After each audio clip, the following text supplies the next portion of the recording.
Somali athletes training in conditions which are very different to those in their home country. Somalia is racked by a civil war between the government and Islamic extremists. The capital, Mogadishu, has witnessed fighting on a daily basis. Despite the violence, people are passionate about sport. But a lack of serious funds means opportunities are scarce. Vic Sethi, a businessman from Leicester, is keen to help the Somali Olympic team who are preparing for next year's sports extravaganza. He explained why he's taken the unusual step at a press conference in the city. Everything I heard about Somalia was on negative front.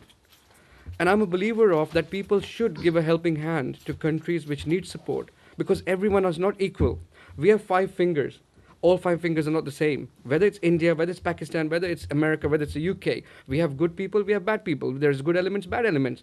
So why should these athletes or why should people like Sani or Duran suffer in this? So, and the other thing I also noticed was that every company, every big company from, the big names in the world like to support and be a part of the big winners in the world. No one wants to really give a helping hand to people who need this real support. And I believe in the real support is the people who really need them. There are many different champions who actually probably Somali origins, but compete for other countries. For example, we've got a Mo Farah, who is a 10,000 and 5,000 European and British champion, and also others who compete for Sweden, for Italy, for USA and Canada, and as far as Australia. The talent and skills are there, but actually they need to be unearthed and actually to put resource on those things for those athletes to represent their own country. And actually, the country, we did not have any international sponsors. And actually, I think this will be a very good opportunity for us. At a community centre in St Matthews, an area with a large Somali population, people are excited about the forthcoming visit by their national team. And they believe the athletes have now been given fresh hope. I want them to get the recognition that they deserve. And I know that they're hard workers, so it will encourage them more, it will motivate them more. I'm very happy about it. It's supporting about it. It's actually it needed already to do like this, but if it started now, it's a good start, and will be continue like this in the future.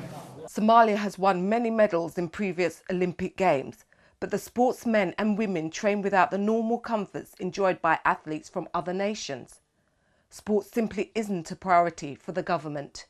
I think it's very difficult for athletes to train. For instance, the lack of resources. For example, there is no sports facilities because if there is no central government which looks after the facilities, or other private sectors who can actually look after or build the sports facilities, it's not there. There's no sports facilities. For example, they don't have equipment. They don't have all the things you need to prepare an athlete to compete in a high stage athletics or sports competitions.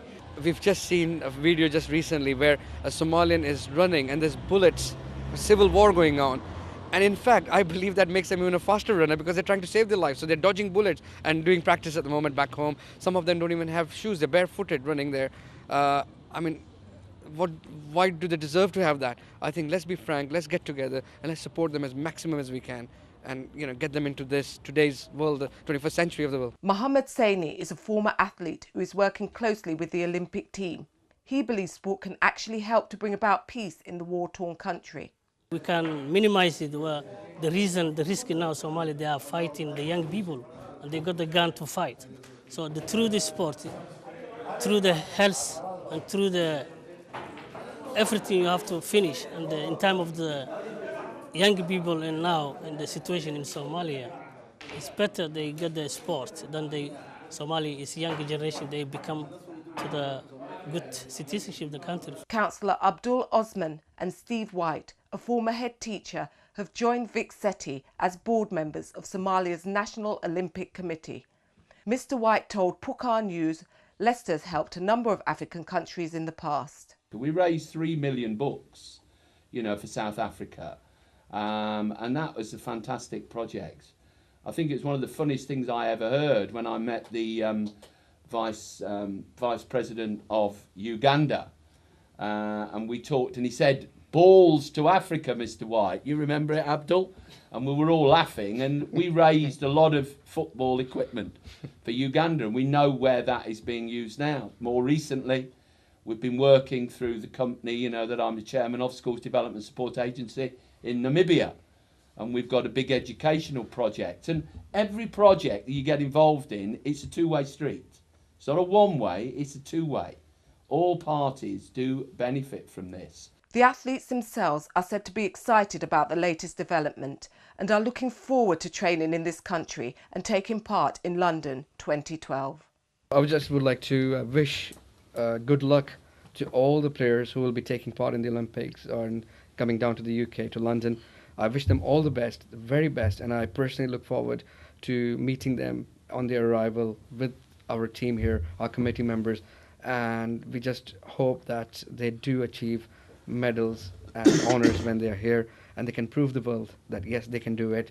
Money is not everything, but it's the sport, the team spirit that's going to make them win, and they will definitely win. Hands on heart, they'll do well. Good luck.